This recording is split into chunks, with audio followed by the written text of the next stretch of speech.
Jai Jinendra Badane, and thank you for joining us today. Unfortunately, Dr. Ajit Bhai is not going to be able to join us, but instead we have Dr. Vinodbhai Kapashi OBE, who has kindly said yes to take this class. Everybody knows Vinodbhai, so I do not have to give a very big introduction about him. He will be giving you a brief insight into the key Jain texts. We thank Vinodbhai for stepping in at the short notice, but I have no doubt the topic will be extremely interesting and absolutely worth joining tonight. Do keep your notebooks and pens handy. I think you will need to make some notes and make some questions for him. If you want to switch on your videos, you are allowed to do that, but please keep yourself on mute at all times until unless you're asking a question. Thank you very much, Vinodbhai.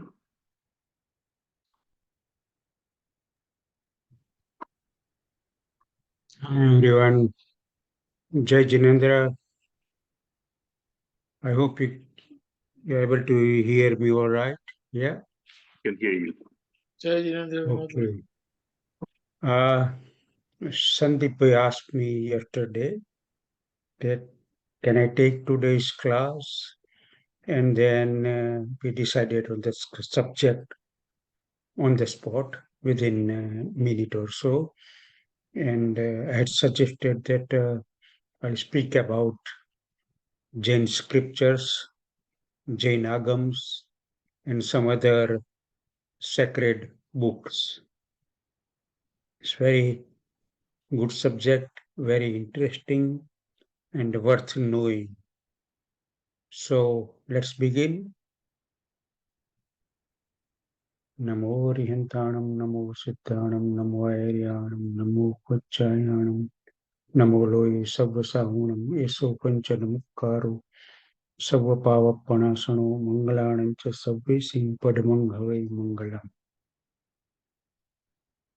Okay, let me share some slides with you. Share this screen. Can you all see this?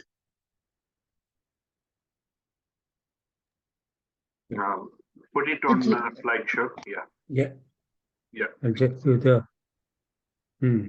That's better. Okay.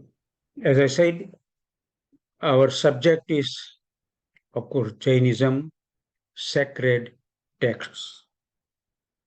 Mainly, I'll speak about our scriptures, origin of scriptures, who compiled them, when they were compiled, in which language our scriptures are compiled, and are they available now? Can we read these?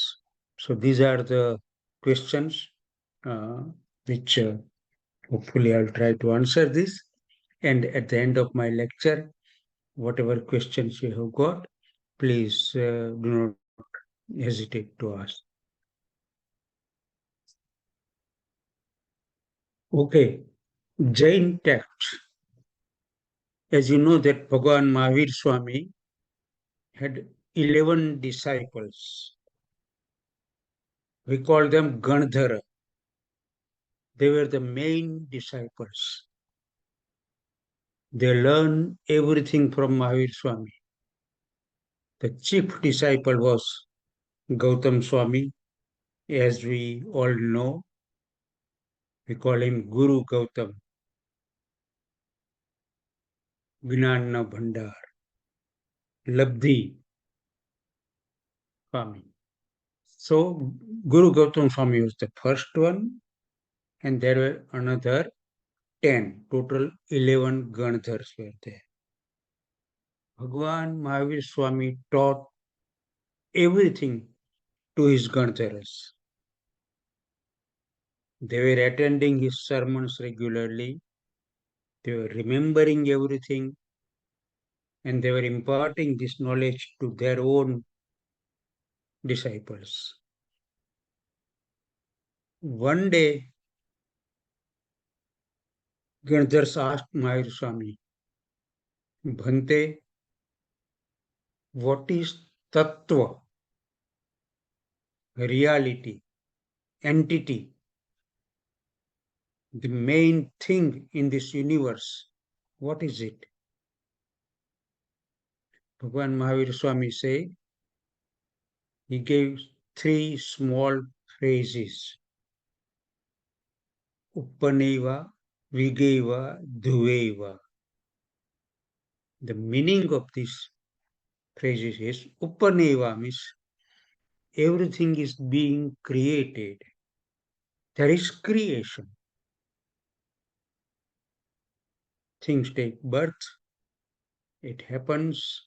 Either it is created in laboratory or created in the universe. We are born. All these things are creation. The beginning, Uppaneva. Then Vigeva means everything has an end. The universe might end one day, and our life will end.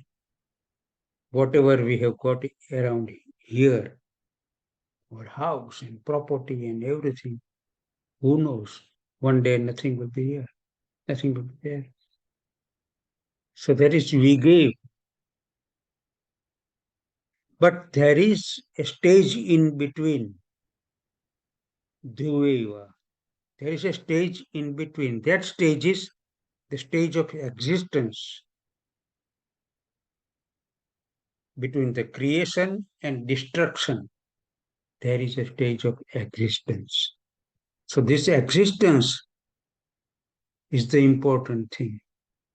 So total there are 3 things, and Bhagavan Mahavir Swami said that, O Guru Gautam, O Gautama, just go and think about all these things. Just think upon these things, these 3 phases. Meditate upon and think what I am really trying to say. And then you can compile your own scriptures. You can write down what you mean, really. So that is how, or that's the way, all these scriptures have been compiled. from these three phrases. So which are these scriptures?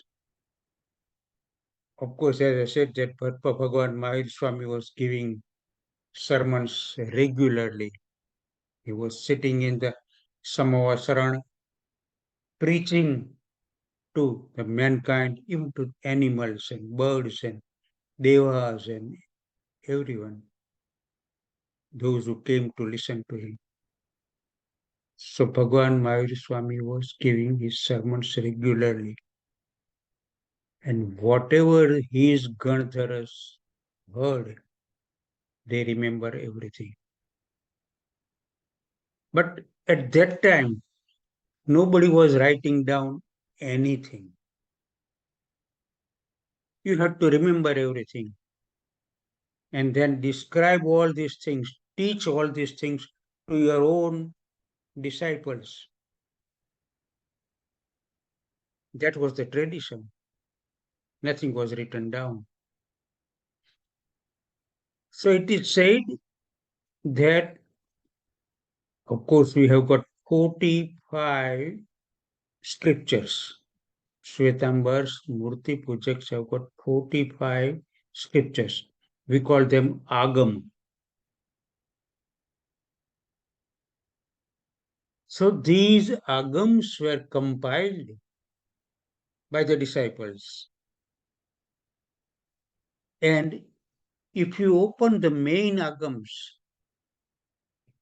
you will see the first sentence. Soyam Maya Bhagoya Eva Makhayam.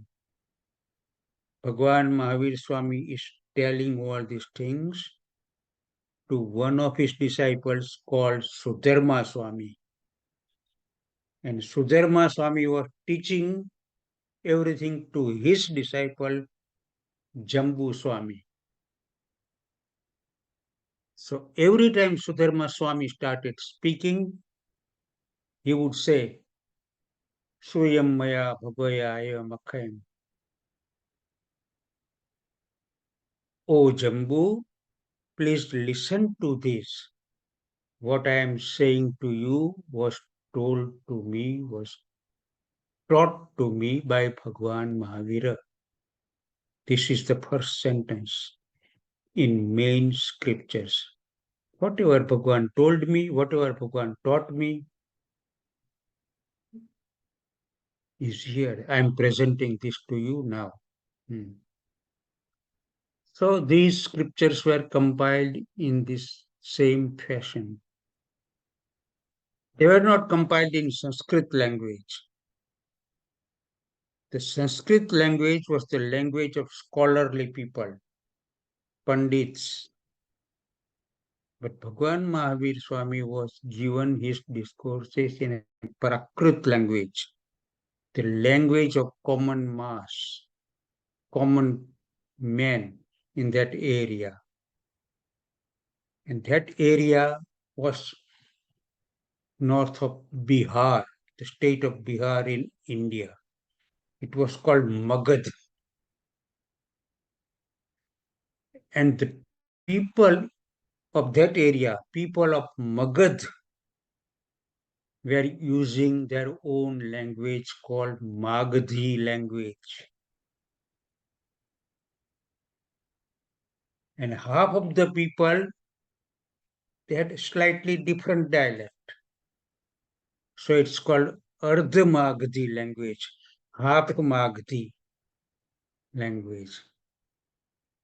So all these Jain scriptures have been compiled in Ardha Magadhi Prakrit language. Prakrit means natural, common masses language.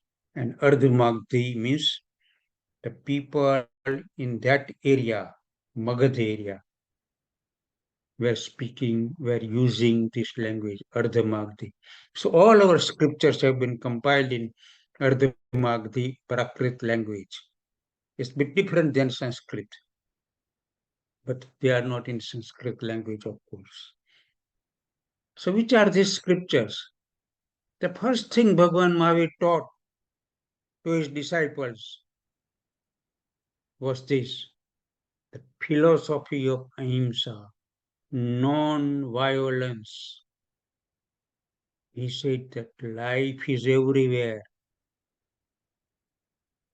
in trees, plants, in soil, in air, in water, even in fire.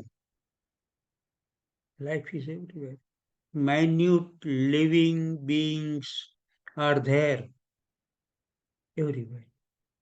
So our first duty is to look after these lives. We have no right to kill them. We have no right to destroy all these living beings. So our duty is to preserve life in water, life in air, life in soil, underground, and everywhere. And of course, we have to protect the trees and all the bushes and plants and everything. That was the first message he gave. And our first scripture, the very first scripture, which is a direct preaching of Lord Mahavir, is called Acharanga Sutra. And this is the first thing which has been given in Acharanga Sutra, that every living being wants to live.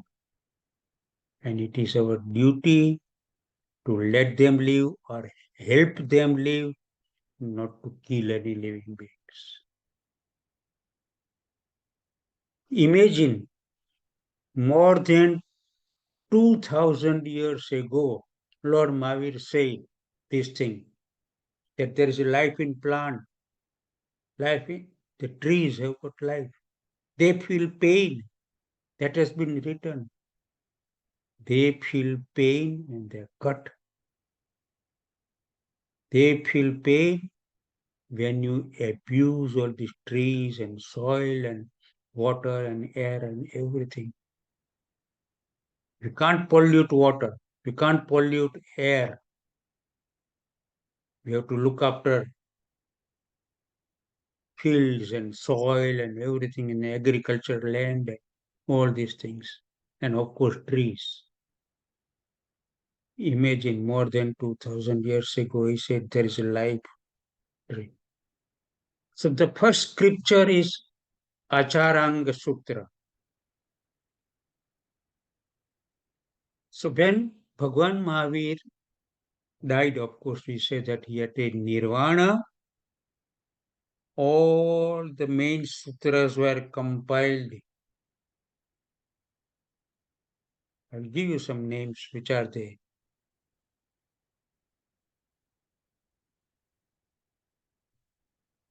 In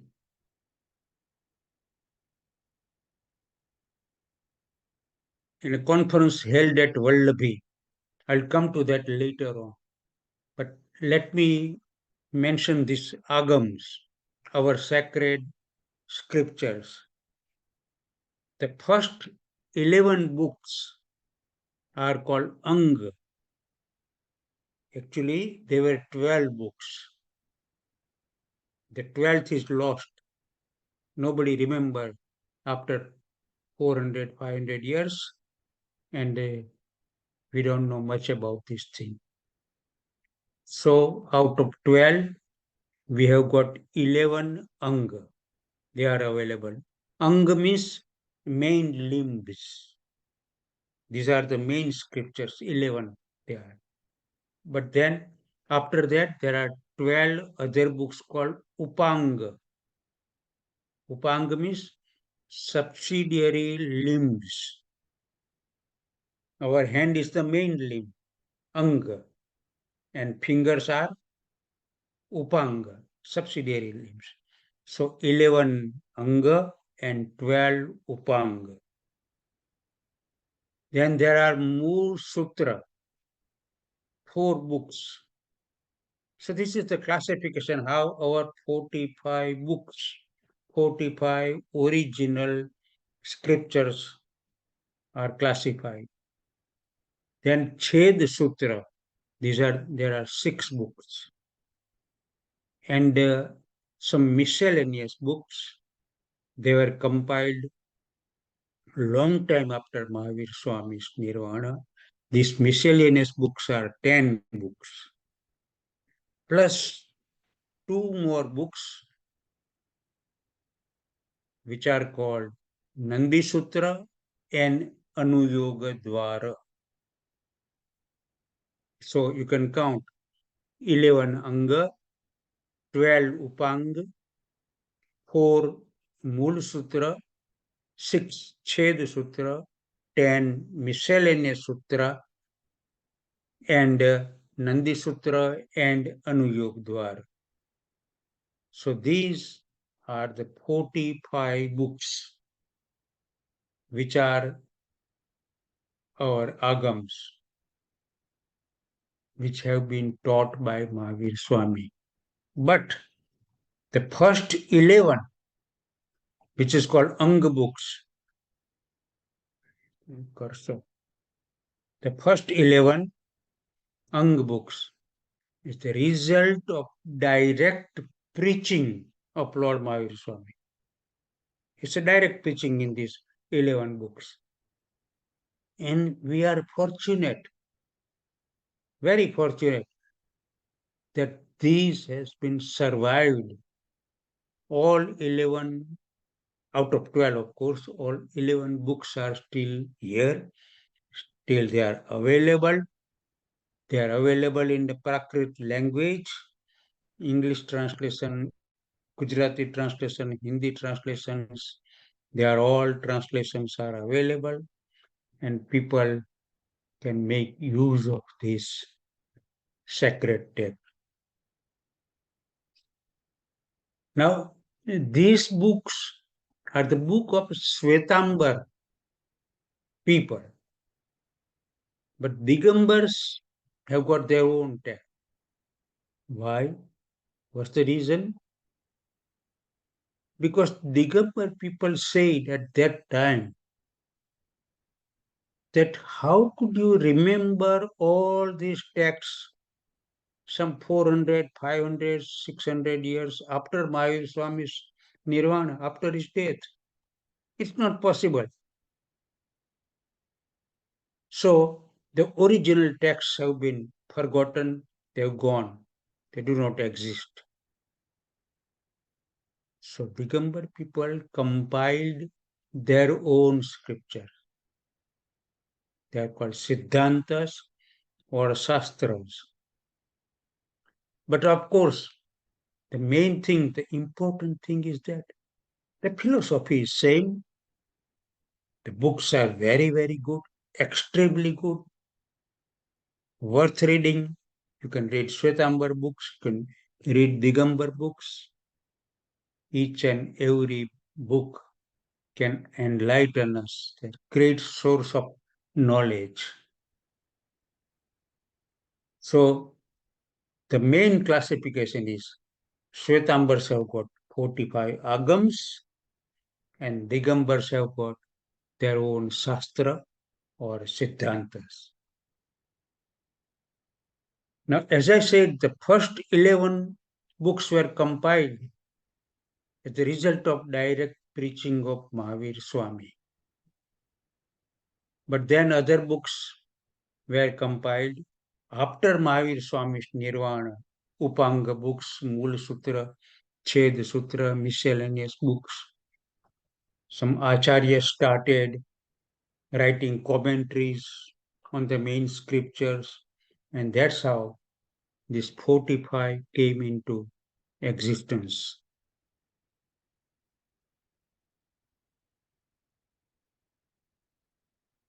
And see this.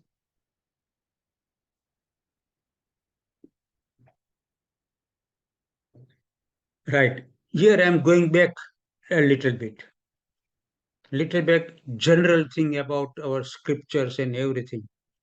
Saying it says Indian philosophical books are a great source of ancient knowledge and wisdom.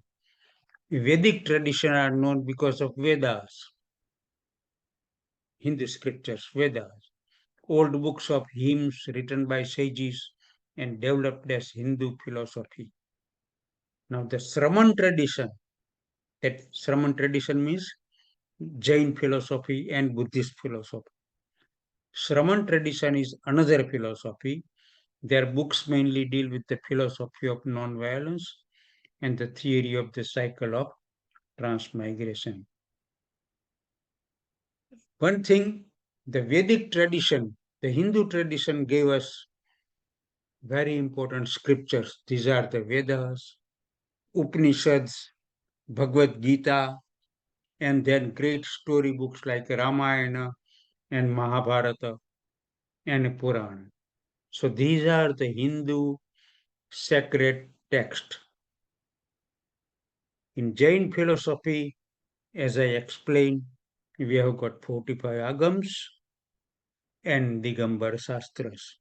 This is our legacy, this is our heritage. These are the Jain sacred books. What about Buddhist sacred books? Buddhist sacred books are collectively called Tripitaka. They have been divided into three baskets, Tripitaka, three baskets or three boxes. And all scriptures have got this collective name. Right. Which one is the most important in Hindu and Jain and Buddhist scriptures? First of all, let me say that all books are very important. All books are very good. All books are worth learning. But just to name one or two, like in Hinduism, people say that, oh, Bhagavad Gita is the true or the great source of knowledge because Bhagavad Gita consists of sermon, instruction given by Lord Krishna to Arjuna. Lord Krishna spoke in 18 adhyayas, small chapters, and asked Arjuna, taught him the theory of karma, theory of Atma, soul, what is yoga, and all these things has been written down in Bhagavad Gita. That's the Hindu scripture, main Hindu scripture, or one can say the holy book. What about Jains? There was no real concept of naming one book and one book only. But during British rule, we named one book as our holy book, and that book is Kalpa Sutra. Kalpa Sutra. Kalpa Sutra has got the biography of all the Tirthankaras. But the biography of Lord Mahavir has been described in great detail in Kalpa Sutra. And because of this, Kalpa Sutra is considered a very sacred book. It's revered. People, especially monks, regularly read this. They read this during Paryushan festivals and during other holy days. So that book is called Kalpa Sutra. In a Buddhist tradition, there is one book which is called the Holy Book. Again, it's a small book. It's in verses. And that book is Dhammapada. Verses of Dharma. Hymns of Dharma. Dhammapada is the Buddhist holy book. So our scriptures, as the last sentence here, our holy books are called Sruta. Because as I said, when Bhagavan Mahavir Swami was speaking, his disciples used to remember everything. So they remembered and they taught their own disciples what was taught as heard. Whatever they heard, whatever they learned, they were imparting this knowledge. Now, there is one drawback on this, one pitfall. When someone teaches you, it is quite likely that out of all their things, you will forget little bit, isn't it? If someone say these, lots of other things, and then after 1 day, 2 day, or 1 year or 2 years, you will forget few things. And when you teach all this to your disciples, you will probably give 90% to your disciple. And that person will give 90% of that 90%, and so on and so on. Gradually, things are forgotten. That is why Jains had decided to write everything down. I'll come to that in a minute. Shwetambar and Digambar. Shwetambar books are called Agams, Digambars in original preaching. Right. There were some conferences. These conferences were held in different towns. The first conference was held in Patliputra in the state of Bihar, which is Patna now. In Patna, a first conference was held. All the monks came from all the directions and they narrated all these scriptures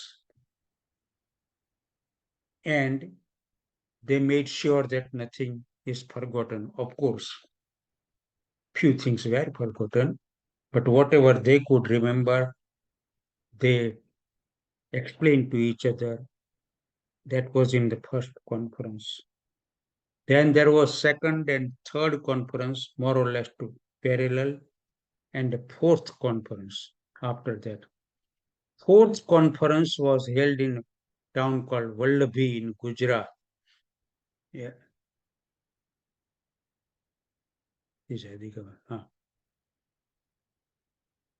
The first conference or council was held in Pataliputra or Patan.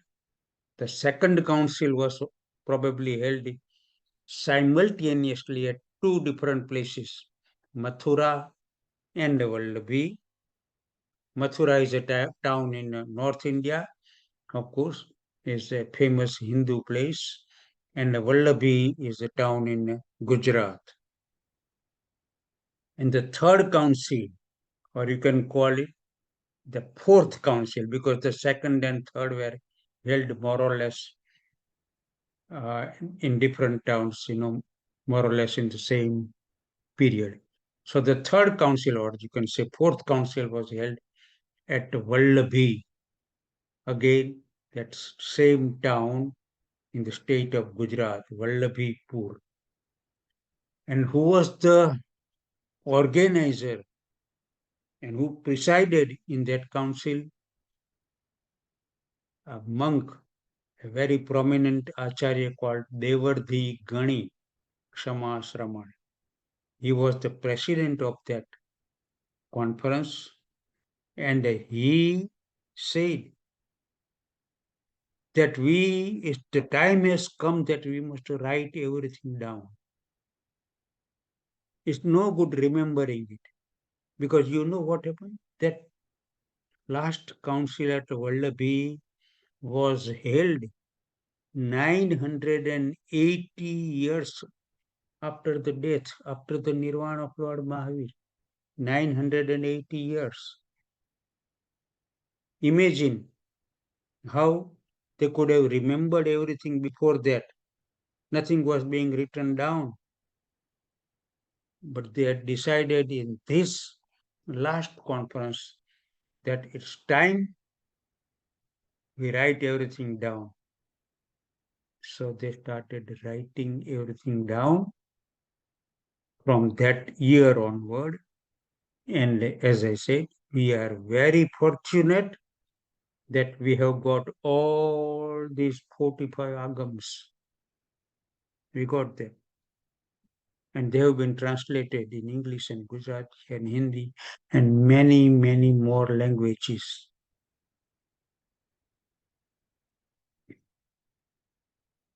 That I have done it right. There is one interesting thing about the first council.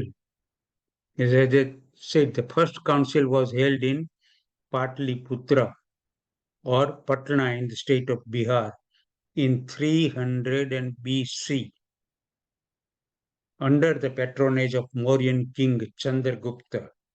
We all know that Chandragupta became Jain monk in his later days. This conference happened because there was 12 years long famine. People had nothing to eat, no proper facilities of getting water. So, how could they spend time in doing meditation and another thing and going from place to place, teaching, remembering everything? That was very difficult. It was a real bad time. So the first conference was held in Patna, Bihar, and all out of the 12 original Anga, 11 Anga main limbs, main scriptures were written, not written down, were compiled. Compiled in the sense that again the tradition was to remember. Second Council, Mathura and Vallabhi, and the Vallabhi Council was convened by Shwetambar Jain monk. Vallabhi is in now Bhavnagar district. By the way, I lived in this town for about 9 months and I was studying there. Very ancient place associated with Buddhist scriptures, associated with the Jain scriptures. Right. Let me now mention few very important scriptures. You might ask me that, Vinodbhai, of course, you said there are 45 agams, 45 scriptures. But say if I want to read one or two main ones, which one would you recommend? Then I would say first thing is Acharanga Sutra, the very first book, direct preaching of Lord Mahavira. And as I said, more than 2,600 years ago, he mentioned that there's a life in plants and all these things. So Acharang Sutra is the very first book. You can read the English translation or Gujarati translation, whichever language you prefer. Available everywhere. These translations are even available on internet in Jain library. So the first book is Acharang Sutra. Out of the 45 books, the first is Acharang Sutra. The other book I would like you to read, I would like to suggest is Uttaradhyan Sutra. Uttaradhyan is considered the last sermon of Lord Mahavira. Last sermon.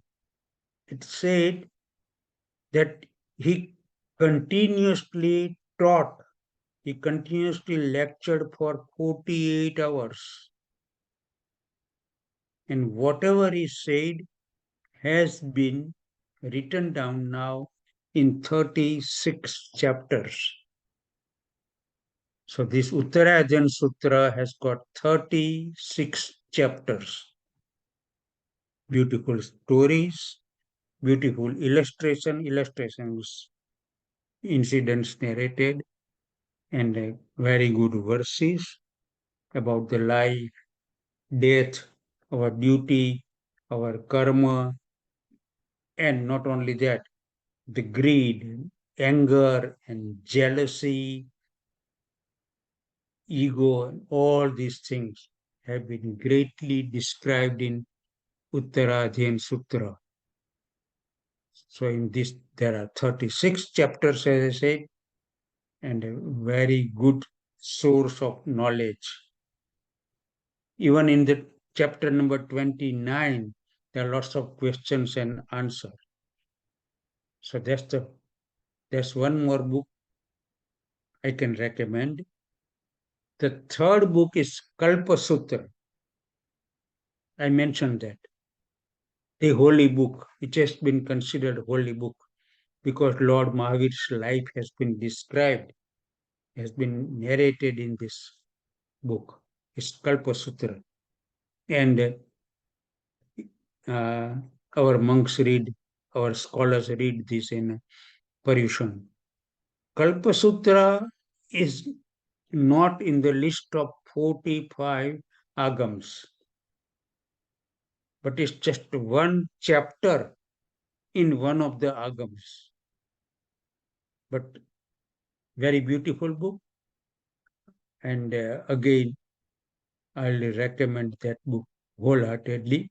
Kalpa Sutra has got 3 parts: Life of Lord Mahavira, then Code of Conduct for the monks, and the third thing is the list of all the monks, right from Mahavir Swami to when the Kalpa Sutra was written, that is 980 years after Mahavir Swami's death. The list of all monks is like generations, that so and so was the disciple of so and so, then his disciple was this, his disciple was this. 980 years, the total list has been given in Kalpa Sutra, the third part of Kalpa Sutra. Very important source of knowledge, important source of for the scholars too. Then there are other books, of course. Sutra Krutanga Sutra, very good. Bhagavati Sutra is a very, very big volume, and other books are there. So these are the books which I can recommend. Now, there are some interesting facts about these things. More than 100 years ago, a little bit more than 100 years ago, no one had translated these books into English or Gujarati or Hindi or anything. No translations were available. So who was the first man who did this? A German scholar called Hermann Jacobi. German scholar. He was the professor in Oxford University here in England. He learned Prakrit language. He learned Sanskrit language. He was very attracted to learn and study all these things. He went to India, in Jaisalmer, in Rajasthan. Imagine, the journey itself is very difficult. And living in that arid, dry area was much more difficult. Hermann Jacobi stayed in Jaisalmer and studied the original scriptures. Why he went to Jaisalmer? Because thousands and thousands of our handwritten manuscripts have been preserved in Jaisalmer. They're still there. And Hermann Jacobi studied everything, and he translated these books, especially 4 books, into English. And he presented to the world, to the people who were speaking English, who were keen to know about Jainism. He presented these things. And he said that Jainism is such a great religion. Look at these books, Acharang Sutra, Uttaradiyan Sutra, Kalpa Sutra. The fourth book he translated was Sutra Krutanga Sutra. He had translated these four. They were published from England more than 100 years ago now. I think it was about 1860, 1865, some around that time. Right. When German scholar Hermann Jacobi translated these things, our people came to know these things. Our people came to know that our religion is so great. Look, this German scholar is saying it. Pity.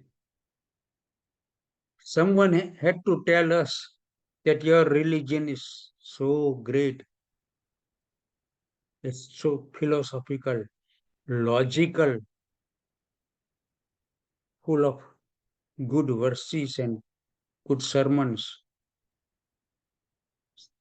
But anyway, you opened our eyes and our people started reading it. Of course, there were always some who said that, why did you do this? You are not a holy person. You should not translate our holy books into your language. You did the wrong thing. But they were in minorities. And at that time, remember, the British were ruling us. So nothing much happened. His efforts were very successful. People were very happy. The scholars came to know about our books, not only the Eastern scholars, not only Indian scholars, but Western scholars also came to know about these things. And they took interest in Jain studies. There were other so many German scholars who studied Jainism after Hermann Jacobi, and one or two were before. They had translated books of Hemchandracharya, some translated Tattva Sutra, another thing, and everything grew.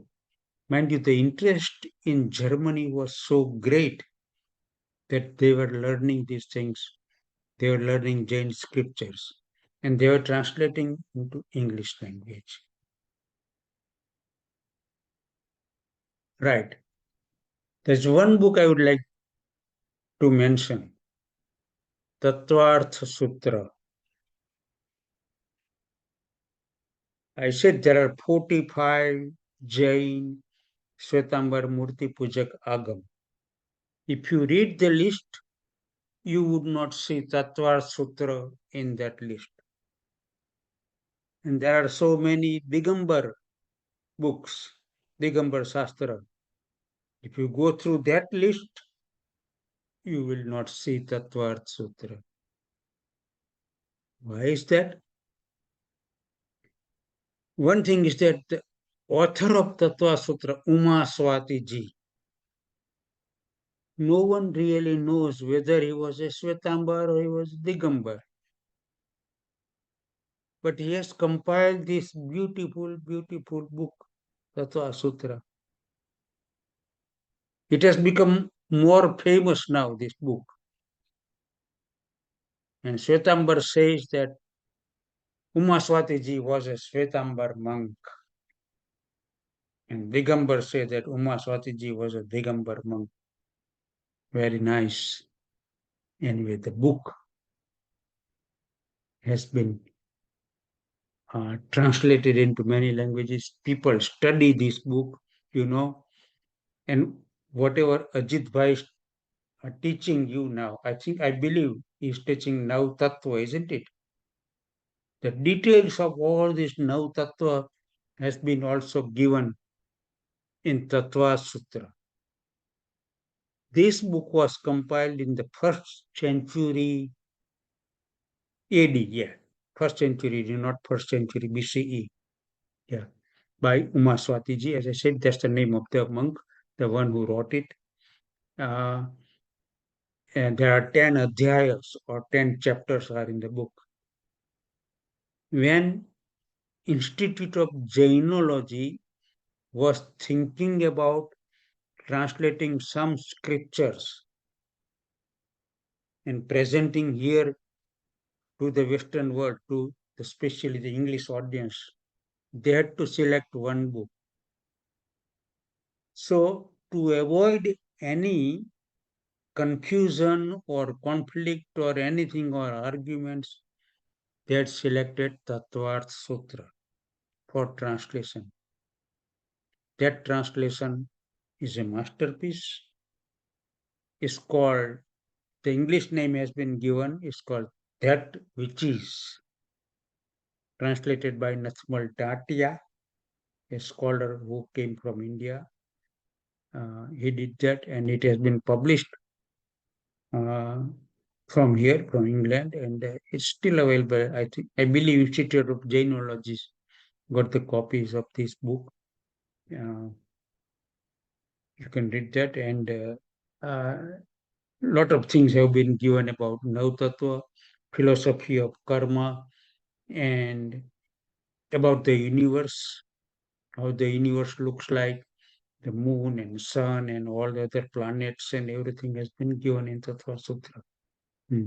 So that is another book. I would say, if you have time and if you take interest, you can go through. Now, Digambar scriptures, the classification of Digambar scriptures is completely a different type. They have been classified into 4 categories. Prathamanu Yoga, simple book. The books under the heading of Prathamanu Yoga. The second is Karana Nu Yoga, science of karma and soul. Like books are Gommatsar, Jivkan, Karmakan, Trilokshar. Then Charananu Yoga, books dealing with code of conduct, like Ratnakaranda Sravakachar, Purusharth Siddhi Upaya, and so on. And lastly, Dravyanu Yoga books. Examples are Samaysar, Dravya Sangra, etc. So broadly, they have been classified under these 4 headings: Prathamanu Yoga, Karananu Yoga, Charananu Yoga, and then Dravyanu Yoga. But then Digambars also got hundreds of different types of books, and they have been preserved by them, by Digambar temples, Digambar mutt. They have kept everything. Many books again have been translated into English. And as I said, Shwetambar books and Digambar books, are freely available. The translations are at least freely available for us, and we can read these translations here.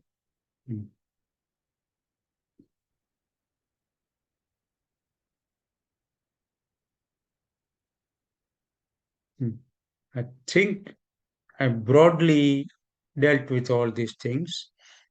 I would rather answer your questions, whatever you want to know a bit more about anything from here. I'll be happy to answer. Yeah. And I'm not going in very detailed. This is, I believe this is enough to know about our sacred text. Anything from you, all of you? Let me, for the time being, stop. Share. Yeah. Right. Kavit bhai, Darshana ben.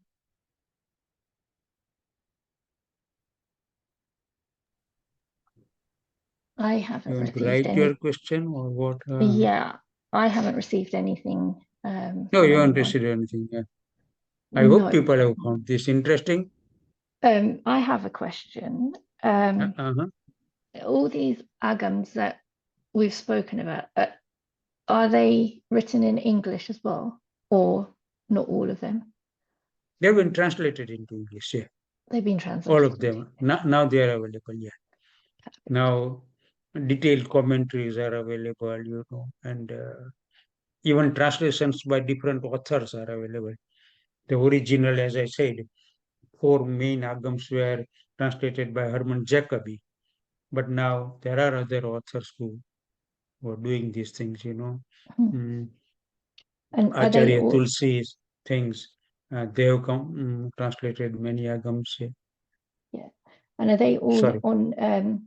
Are they all on Jain e-library? I believe they are all on Jain Library. I'm not quite sure about all the translations. The original are available, of course, on Jain Library. Gujarati, I believe they are available. Maybe not all 45 available in English, but the ones I mentioned, you know, worth reading, yeah, they are available. Thank you.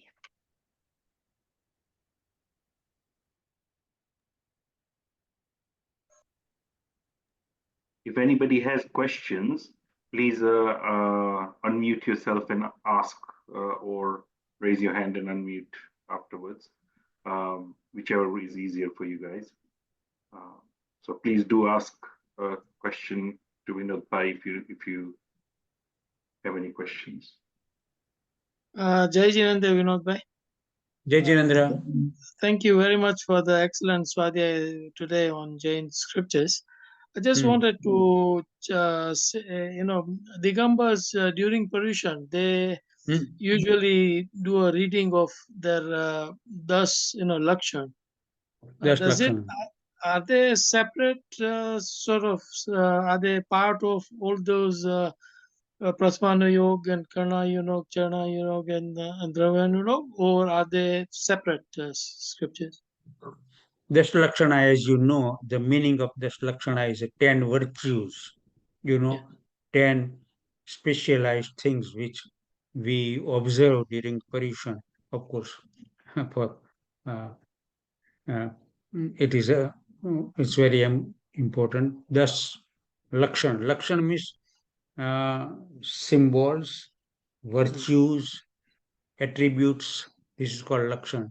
And that's how the whole festival of Paryushan has been derived, because they celebrate for 10 days. 10, yes. And thus Lakshana, each and every Lakshana being described on one particular day. That's how it is. But broadly speaking, these Lakshanas are given in Digambar scriptures and in Shwetambar scriptures. They are there, yeah. Even in Tattva Sutra, you will read about this Dash Lakshana. That's common in both traditions. Thank you. I'd like to mention one more thing. When we talk about these old manuscripts, you know, one or two interesting aspects. In this country, in the UK, there are how many? More than 10,000 Jain manuscripts have been preserved in this country. They've been brought from India, of course. Some were bought, some were presented to the English scholars, but they have been nicely preserved. Most of these manuscripts, out of those 10,000 or so, they are in British Library, and some are in Wellcome Library, and some are in Oxford's Bodleian Library. Those manuscripts have been preserved in British Library, were originally the part of East India Company's collection. you know that East India Company ruled India at one stage before Queen Victoria took over direct command. So East India Company had all these manuscripts. They were looking after this, but then now British Library has got this collection.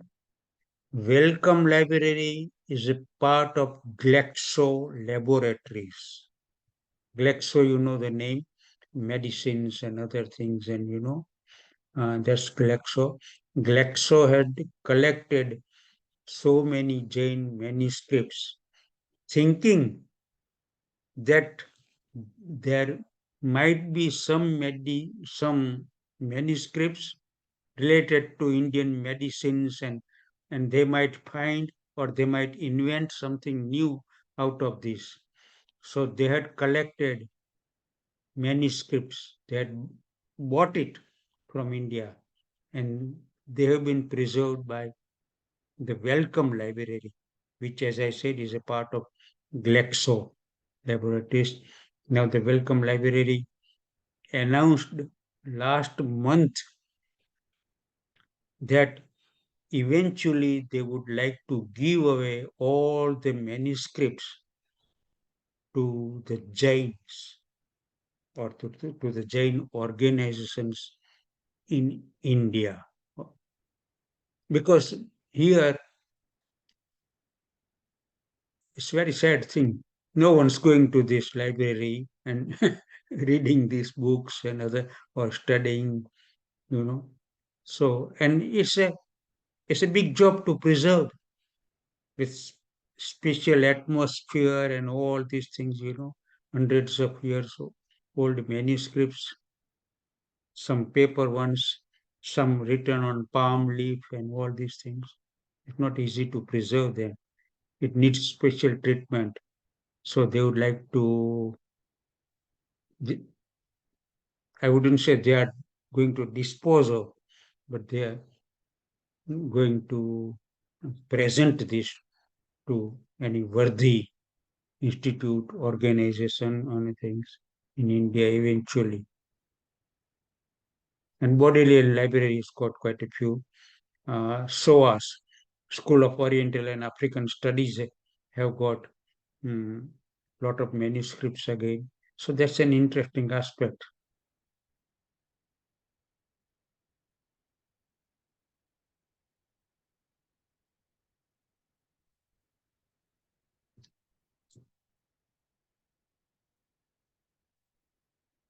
I mean, you can visit British Library, fill a form, and ask to see, say you want to see Kalpasutra. You can write everything down. There's a standard form, I believe. And they will give it to you, not on the same day, because they don't keep it there, not in a, there's the libraries between Euston and King's Cross. So everything has not been preserved in that particular building. But they will get it for you, and you can go on, say, next day or next week, and to see it there and then. You're not allowed to take it home, or you are not allowed to do any mark with the pen or anything, or not even take photographs here. But at least they have preserved very nicely, which is very plus point.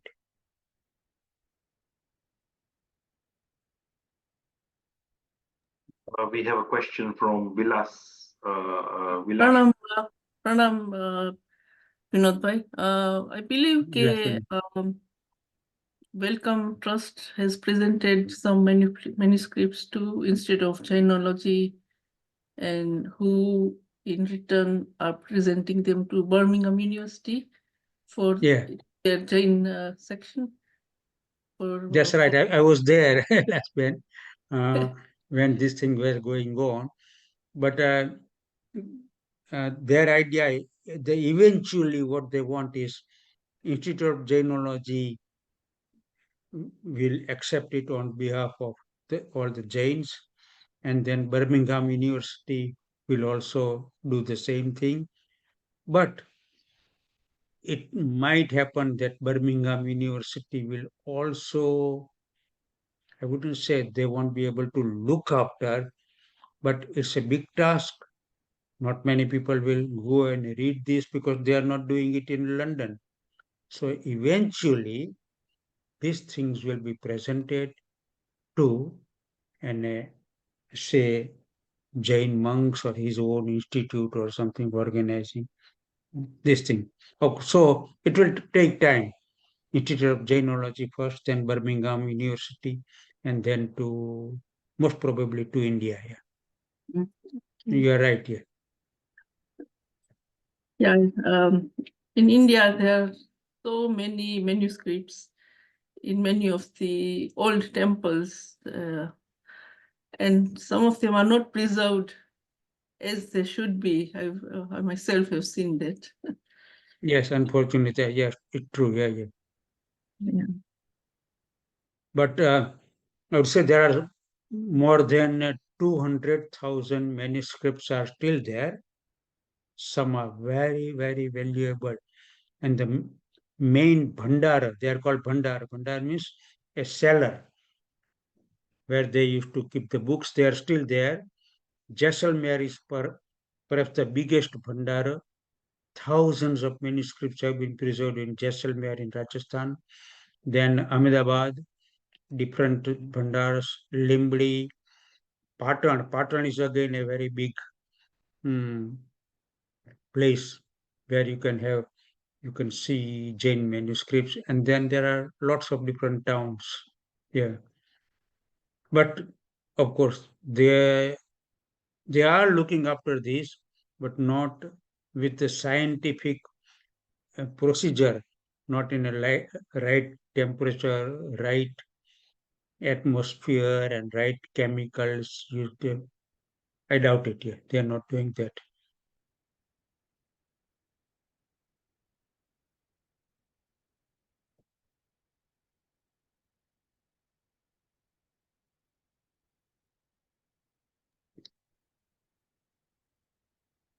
Okay, if there is no further questions, Okay.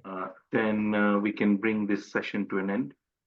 Please, anybody, last chance to ask Vinodbhai a question. We have from Ronak, we have, are these books suitable for children? Perhaps not. No, no.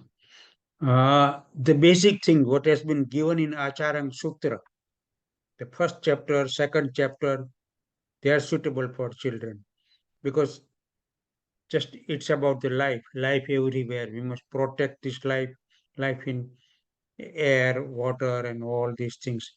These are okay, yeah. But otherwise, it might be difficult to grasp. The terminology, is completely different. Jain terminology is so. Before you start reading and everything, you might have to learn special words. What is what? But the basic thing is okay. Yeah. Okay. Same thing again from Ronak. He's asking if there is any easy books for children. I don't know if Amar Chitra Katha or something like that is still available for Yeah, children. easy book. I mean, in terms of these scriptures or any other easy books. Yeah. Easy books, any other easy books for children. Any other easy book. Now, a lot of books are being published from India. They are in English. They are quite book pictorials, with the nice stories and other things, and lot more literature is coming out. And I'm sure if you search by Google or other things, you will find some good books here. They are there. On for children, actually, just from my personal experience, I have recently joined the Amar Chitra Katha library, which is a digital library. They've done that, and I joined it via Facebook.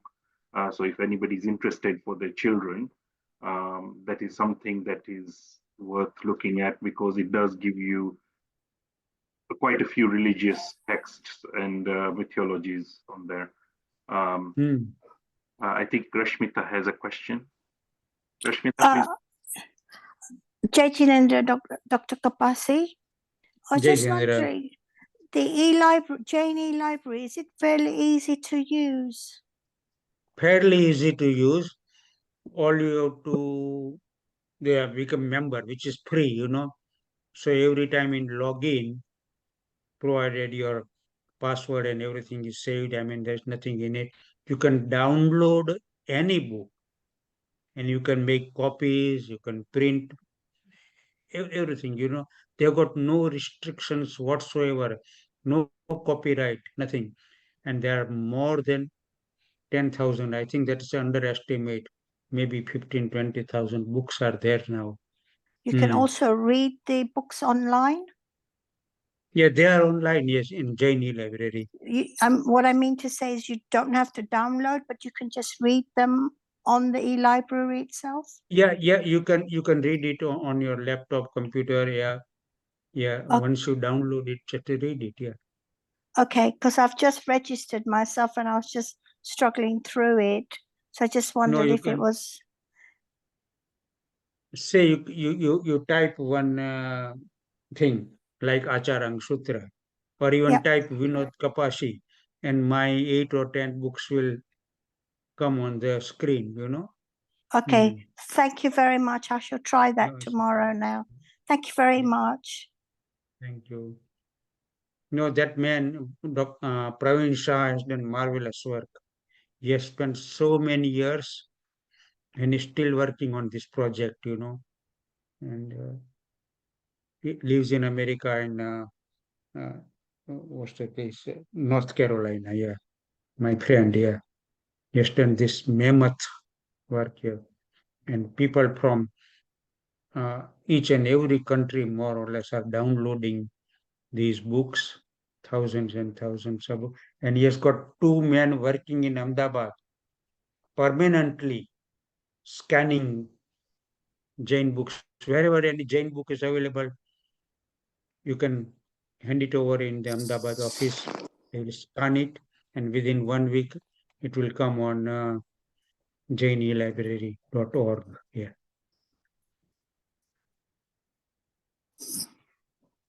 Vinodbhai.